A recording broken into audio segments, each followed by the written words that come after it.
Hello and welcome back to the Villa View. It's a little bit of a bonus video. We're going to talk a little bit about the Tommy Ball documentary, a little bit of a behind the scenes, why we made it, what inspired us to look into this story. It's gone down very well. I'm very pleased with how the edit turned out and everything.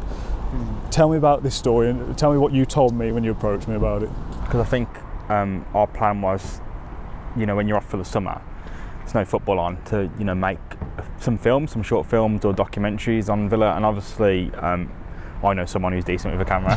Who's that? I've got some ideas, so I thought why not hit you up with a list of. We had about 6 or 7 ideas, and I think the first one was the Tommy Ball one, and I'm not sure why it come to mind. I think it's just something I've always been fascinated with. When I was younger, and when my dad lived in a flat in Great Bar, and he'd walk to the pub, and we'd go to the church tavern where we filmed. Yeah. We'd walk there, and there'd be a wacky warehouse at the side, and we'd be there. And when we were coming home, and he's had a few pints, I think he'd tell us this story about Tommy Ball.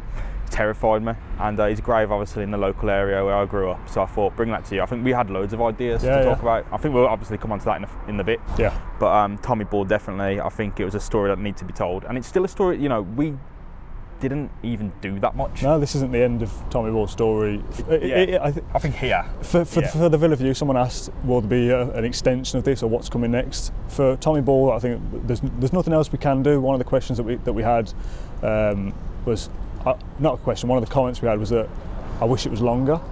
Oh yeah. And I'm not sure whether I replied to this person, but I almost said there wasn't really more we could do because there isn't enough of the story to tell past what we've already told. That's it now. Obviously, for the guy died, so the story didn't continue. The stag was put in a mental institute and died years later. That's the end. There was no family members surviving him that we know of, and there's so little research out there. The primary sources have all passed away. Yeah, exactly. No one alive remembers this happening. So it's hard to be able to tell more than what we did, and if we went further than the 8 minutes that we did, I felt like if we did 20-30 minutes, I thought people might get bored because it's so long ago and that there's so little information that we'd just have been elongating it for the sake of it. I almost felt like 8 minutes was too long to begin with, but obviously the fact that people are watching it going, I wanted more, that's great to hear. That's fantastic. I think we've got our list of stuff to go through, but importantly, I think it's important that we don't necessarily hog the story, because we don't have the skills to dig deeper on it necessarily. No. We aren't historians, archivists. I think there's room for people to write, report and dig on, all the conjecture we brought up about Remembrance Day, stuff like that. We didn't really have the confidence to go deep in because it's just, we don't know. Yeah, I actually read an article today in The Guardian that mentioned the Armistice Day theory. It's a shame I didn't do this research before we did it, but exactly. I just thought of that because it was obviously coming up to this day this year. Yeah, and all the poppy services and all that sort of stuff, and I just said to you, oh, this guy was ex-war. It happened 5 years ago then, it's not 100 years ago like it is now. The war only ended 5 years before. Maybe he was just having a bad day, he was annoyed at this guy already and was just like, okay, I've had enough. Yeah, I mean, there's so much more to the story for anyone else to dig onto. If you're like a content creator, writing, podcasting, true crime podcasts especially, stuff like that. Even if it's not football, I think if you're out there, dig on that story, because there's so much to it, and we can't cover it all because we'd be. It's not like we'd be making stuff up, but I feel like we really pushed ourselves with the extent of the non-track was available to us on that single day of filming.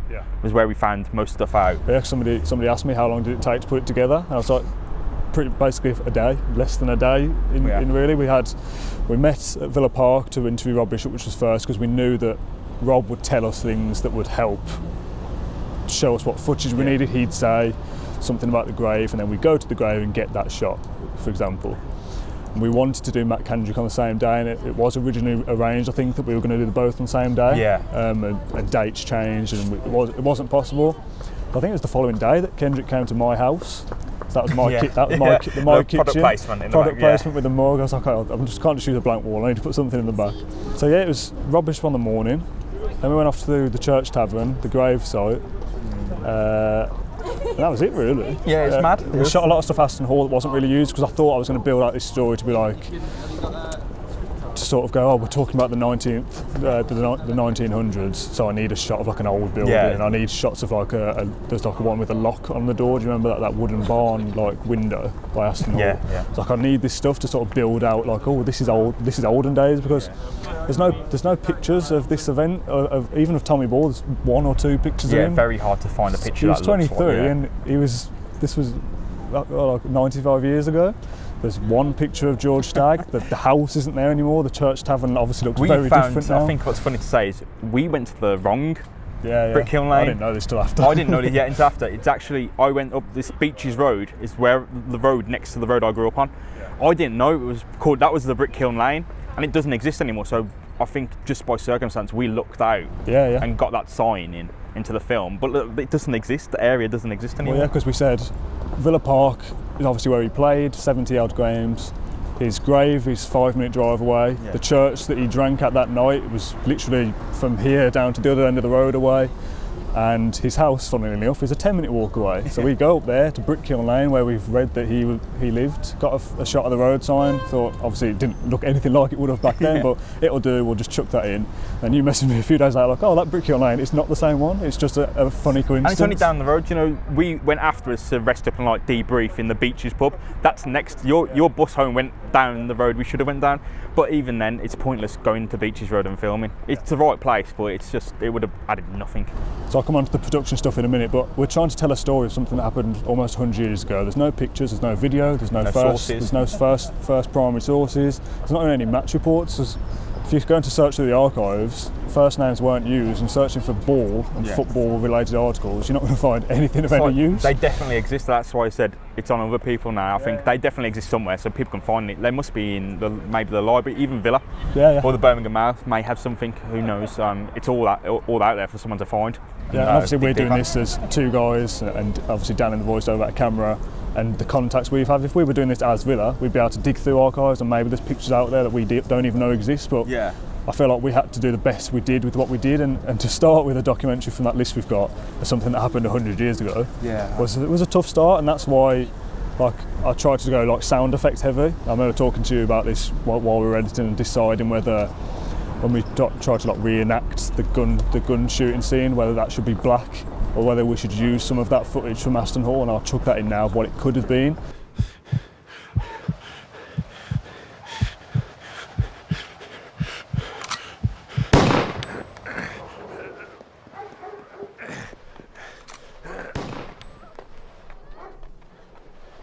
Obviously when I'm editing a video I go through it so many times so it loses an effect anyway, but when I watched it on TV, on YouTube, the first time all the way through, when it went black and you can hear the heartbeat and the breath, they're a little bit on the nose, those sound effects. It's a little bit in your face of like, oh, it's a guy and he's alive and now the heartbeat stops so he's dead. But again, working with what we've got, I was like, oh, this is tense. Like I don't know how long this black screen is going to be on for. I'm having to use my imagination, what's going on here. It's fantastic. I think it was really good. I think I said this on my podcast yesterday. I said I was scared because I think you were doing the sound effects and you wrote the first draft of the script. And I thought, I don't know if Dan does that stuff, so is it going to be any, not necessarily bad.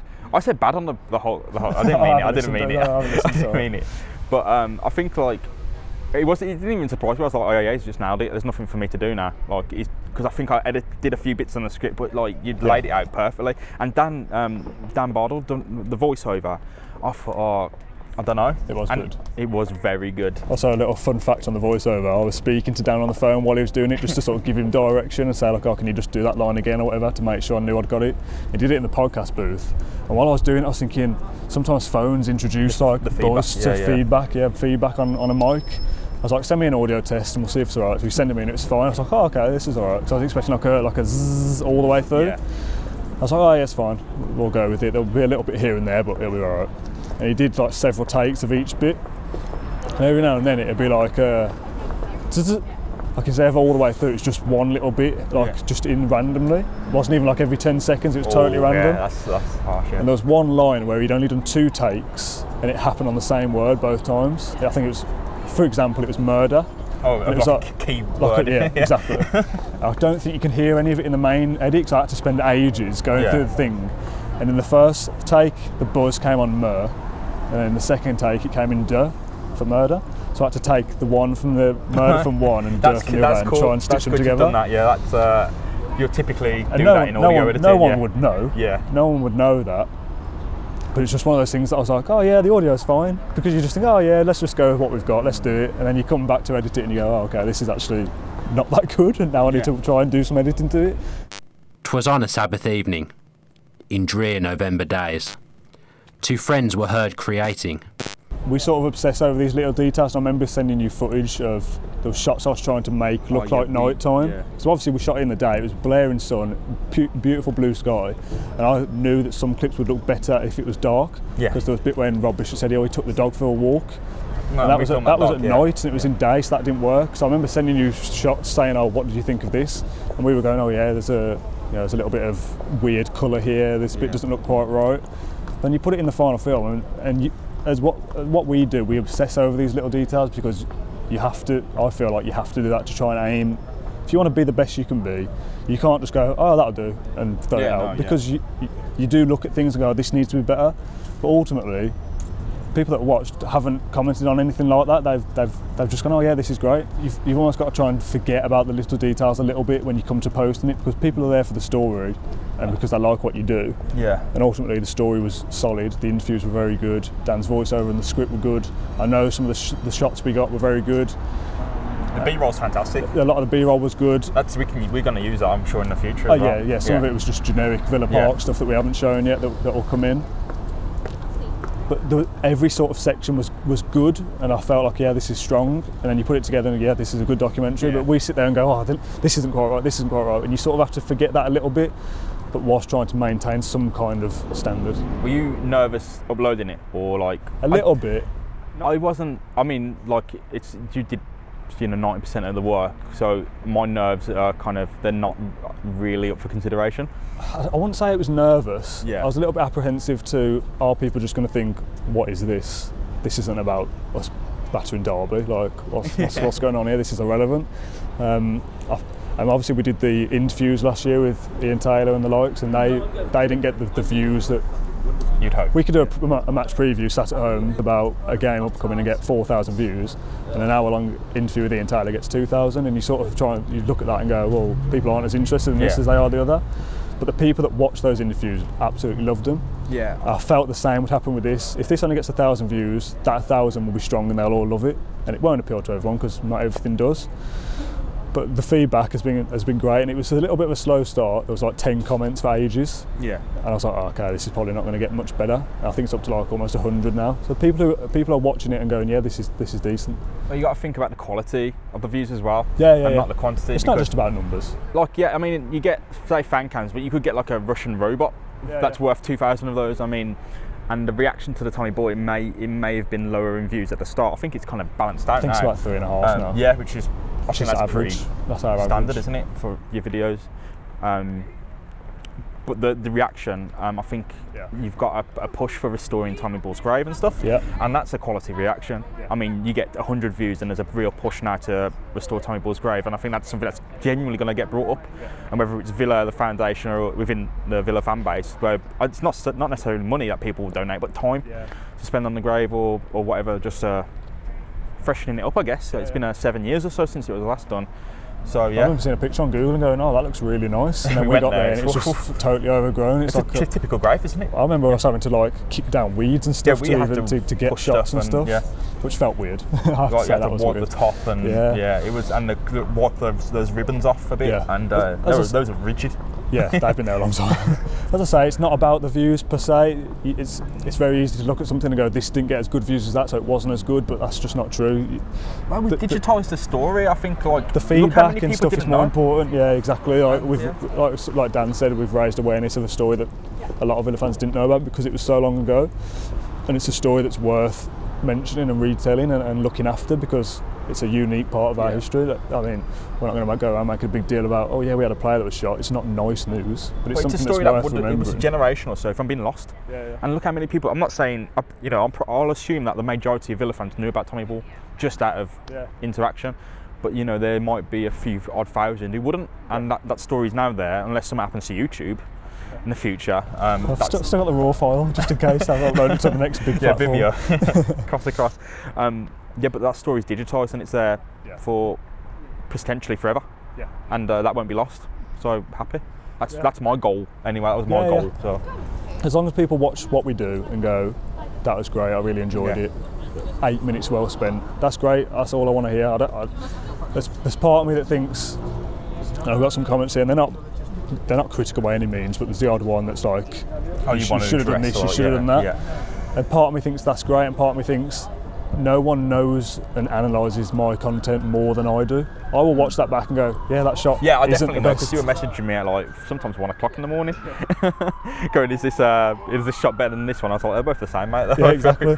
So like, for somebody to comment and go, this shot wasn't good, I'll know that already.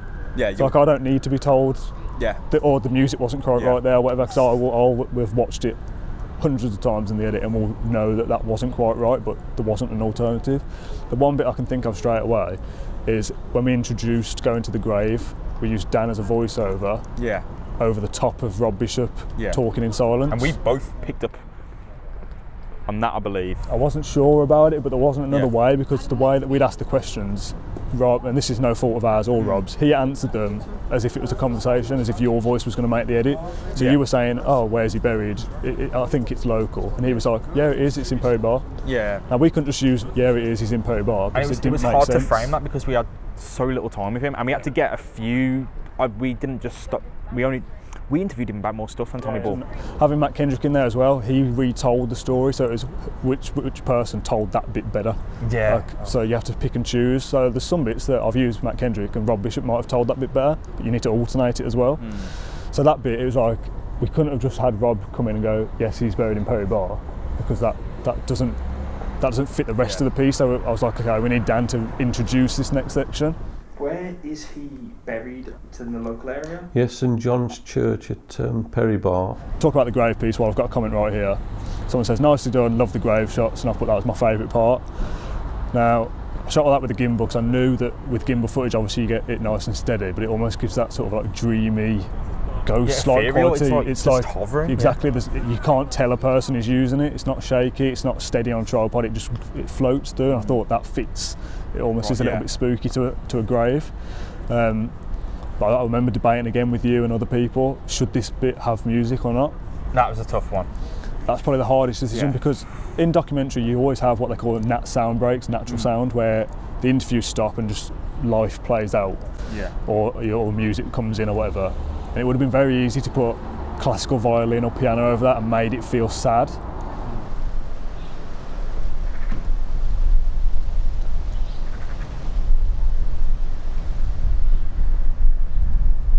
Nice to see a different type of video. This was entertaining, enlightening, and a really refreshing change of pace for the channel. Thanks, lads. I've just put, we always try and deliver our best. Yeah. That's as simple as it is. You know, I don't know many people who are going to... We didn't have to pay money to make this. We're going to walk around Perry Bar for 5 hours. We didn't have to make this video. Yeah. We wanted to make it, and I'm not saying that as a, oh, please give us loads of attention, oh, poor us, we made this thing. We wanted to make it, and to have posted this after we've just beaten Derby, and then not be a Derby reaction video, and for people to still go, oh, this is great. People could have just gone, talk about Derby, I don't care about this. But people support what we do, and we're forever grateful for that. And we've got the license to try new things and give new things to this channel. And like I said before, we've got plenty of other ideas to come, and hopefully we get to execute them. Yeah, and I think it's just it was done well. It really ended up being done well, and I think it's it's nice and light. It's not the content matter, the subject matter isn't light, but it was fresh and quick. I'm going to wrap up this video before the audio recorder turns off again. Apologies if there's been any noise issues, wind. It's actually very cold now. I'm starting to realise.